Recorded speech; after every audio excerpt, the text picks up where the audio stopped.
OCI가 태양광 사업을 접는 과감한 구조조정을 했다. 태양광 폴리실리콘 대신 고수익 제품인 반도체용 폴리실리콘으로 사업 구조를 변화시킨다는데 OCI가 이런 결정을 한 배경은 무엇인지 다른 태양광 사업을 진행하는 기업들도 타격이 있을지 집중 분석해본다. OCI 반도체 사업 전망과 주가 투자 전략도 꼼꼼히 세워본다.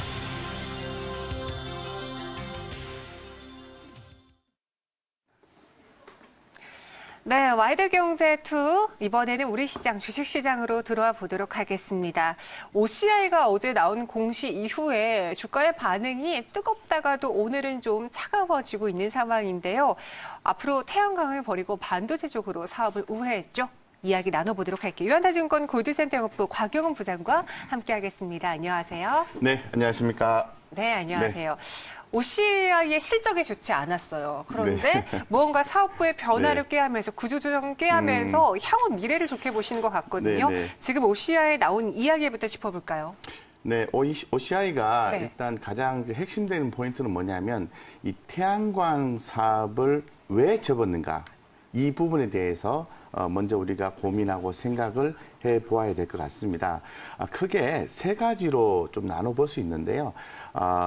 첫 번째는 수익성이 저하되었다라고 좀 말씀을 드릴 수 있을 것 같고, 두 번째는 그 수익성이 저하된 상태에서 이제 중국의 반덤핑 관세가 좀 이렇게 좀 해소가 되지 않을까 이렇게 좀 기대를 했었는데 5년간 더 유지를 하겠다라는 얘기가 나왔습니다. 그렇기 때문에 상당히 좀 부담감을 느꼈던 것 같고, 그리고 또 이 폴리실리콘을 그 제조 생산하기 위해서는 원가의 40%가 전기료라고 볼 수가 있을 것 같은데 중국 같은 경우에는 한 절반 정도 이렇게 정부에서 전기료를 이제 지원을 받고 있는데 국내 같은 경우에는 업체가 요청을 했으나 전기료 지원은 되고 있지 않다라고 좀 말씀을 드릴 수 있을 것 같습니다. 이에 따라서 전반적으로 뭐 진퇴양난 이런 상황이 되었기 때문에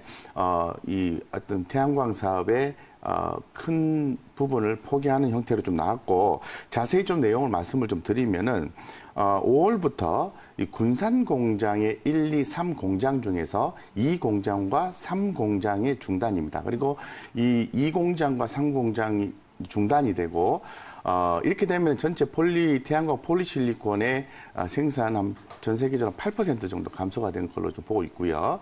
1공장 같은 경우에는 태양광 폴리실리콘을 생산하지는 않지만은 이 반도체용 폴리실리콘을 생산한다라고 좀 말씀을 좀 드릴 수 있을 것 같습니다. 그래서 결론적으로 OCI 같은 경우에 이러한 이유에 의해서 태양광 사업을 접었지만은 완전히 다 접은 건 아니고요. 국내 같은 경우에는 반도체용 폴리실리콘을 생산해서 수익성을 개선하겠다라는 거고, 이 말레이시아 법인 같은 경우에는 태양광 폴리실리콘을 생산을 해서 어떤 수익 개선을 시키겠다는 계획이라고 좀 말씀을 드리겠습니다. 네, 말씀하신 것처럼 이제 중국의 물량 공세로 인해서 OCI가 전체적인 사업적 부분에 손실을 봤던 것, 그리고 이 가격 경쟁에 밀렸던 것이 가장 큰 한 몫을 했는데, 실제로 중국 정부가 많이 지원을 하고 있어요, 중국 기업들에게. 네네. 그래서 가격적인 면에서 다른 여타 국가들보다 저렴하게 접근할 수 있도록 도와주고 있는데, 이 중국 관세의 내용은 지금 어떤가요? 네, 2014년도부터 네. 한국 실리콘, 그러니까 태양광 폴리실리콘에 대해서 관세를 부과를 했었습니다. 국내 기업들에게요? 그렇습니다. 네네. 국내, 그러니까 한국과 미국 기업에 대해서 이제 관세를 좀 부과를 하고 있는 그런 상태인데, 네. 이제 사실 국내 그 중국 내 기업들 같은 경우에는 이 보조금도 지원을 좀 받고요. 이 전기료도 지원을 좀 받습니다. 받기 때문에 이런 유리한 환경 하에서 저가 공세가 계속해서 이루어진 상태에서 네. 현재로서는 이제 공급 과잉이 진행이 되고 있고, 공급 과잉이 진행된 건 좀 된 거죠. 그래서 상당히 이런 부분에서 좀 힘들었습니다만은 중국의 이 반덤핑 관세에 대한 연장 결정은 대단히 좀 부담스럽다라고 좀 얘기할 수 있는 거죠. 긴 말씀을 드렸습니다만은 5년간이다라고 말씀을 드리겠습니다. 그래서 지금 OCI 입장에서는 앞날이 대단히 어둡다라고 좀 말씀을 좀 드리고, 더불어서 이제 태양광 업체 전체적으로 봤을 때 우리나라에 이제 이 태양광 이 관련해서 기업이 딱 두 개가 있죠. 예전에 이제 한국 폴리실리콘인가요? 그 회사는 너무 수익이 안 좋아서 법정 관리로 들어갔죠. 들어가고 OCI가 남았고 이제 한화솔루션이 남아 있다라는 거거든요. 그래서 어쨌건 뭐 한화솔루션 같은 경우에도 국내 태양광 폴리실리콘 관련된 생산은 조금 중단해야 되지 않을까라는 검토가 있다라는 이야기도 들려오고 있습니다. 네. 그런 점 때문에 이제 태양광 폴리실리콘 부분을 포기하고 네네. 반도체용 폴리실리콘으로 네. 우리가 사업을 바꾸겠다라는 거잖아요. 네네. 그럼 이 폴리실리콘의 둘 간의 차이가 있는 것인지 정말 네. 그냥 바로 바꾸려면 바꿀 수 있는 것인지 네네네. OCI를 이제 반도체 소재로 봐야 되는 것인지요.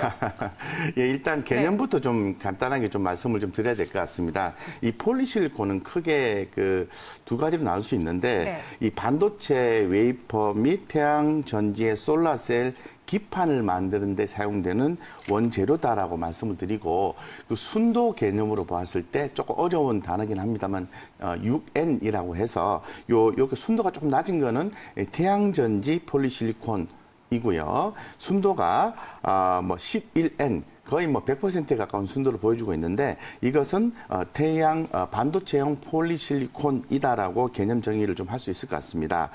그래서 일단 제가 말씀드린 것처럼 말레이시아 쪽에서의 폴리실리콘 생산은 그대로 맡길 계획이고 이제 이런 부분에 대해서 이제 진행이 된다고 말씀을 드릴 수 있을 것 같은데 일단 차이는 그런 차이점 갖고 있고 현재 그 반도체용 폴리실리콘이 지금 한 $30 정도 한다고 합니다. 그래서 국내에서 만들 경우에는 수익이 된다라고 이야기를 하고 있습니다. 그래서 2022년까지는 5,000톤을 생산을 목표로 하고 있다라고 얘기하고 뭐 일부 세계 주요 반도체 제조업체에 대해서는 이미 반도체용 폴리실리콘을 공급하고 있다라고 이야기를 하고 있습니다. 네, 어제 소식이 나오면서 OCI 실적적으로는 좋지 않았지만 반도체용 폴리실리콘을 생산하겠다라는 게 굉장한 호재로 작용하며 12%의 급등으로 장을 마감했습니다. 물론 오늘은 좀 약간의 매도세가 나타나고 있긴 한데 1%가량 빠지고 있거든요.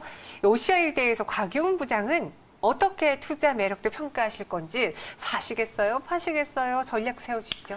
사실 네. 상당히 구조조정을 진행했다는 부분에 대해서는 그 기업 이슈, 이벤트 드리븐 차원에서 대단히 중요한 내용입니다. 그런 측면에서 보았을 때 상당히 긍정적이다라고 볼 수 있을 것 같고 그런데 정말 중요한 것은 이로 인해서 어느 정도 하방이 확보되고 주가가 올라갈 것이냐라는 부분에 대해서는 이 업황에 대한 기대감과 실적에 대한 데이터가 나와줘야 된다라고 볼 수 있는 거죠. 그래서 구조조정을 통한 부분은 긍정적이나 실적은 조금 더 지켜봐야 되겠다라고 말씀을 드리고는 있습니다만은 그래도 이 OCI에 대해서 관심이 있으신 분들 입장에서 보았을 때는 이 바이의 의견을 제시할 수 있다. 다만 중장기 관점에서 분할 매수해서 좀 진행을 하셔야 되는데 큰 비중을 투자하시는 것은 바람직하지 않고 저 또한 그렇게 생각하고 있습니다. 그럼 이번에 결단이 좋게 된 거네요? 네, 일단 이제 수익성이 좋지 않은 부분을 없애고 수익성이 좋은 쪽으로 사업 구조를 개편한다라는 것은 대단히 주가 상승이 중요한 요인으로 작용한다라고 말씀드릴 수 있는 거죠. 그렇기 때문에 알터니는 일단 뺐다라는 증권사의 평가도 있는 것 같습니다. OCI에 대해서 바이 의견 주셨고요. 관심 있는 분들 한해서 한번 살펴보세요. 곽용 부장과 함께했습니다. 고맙습니다. 네, 감사합니다.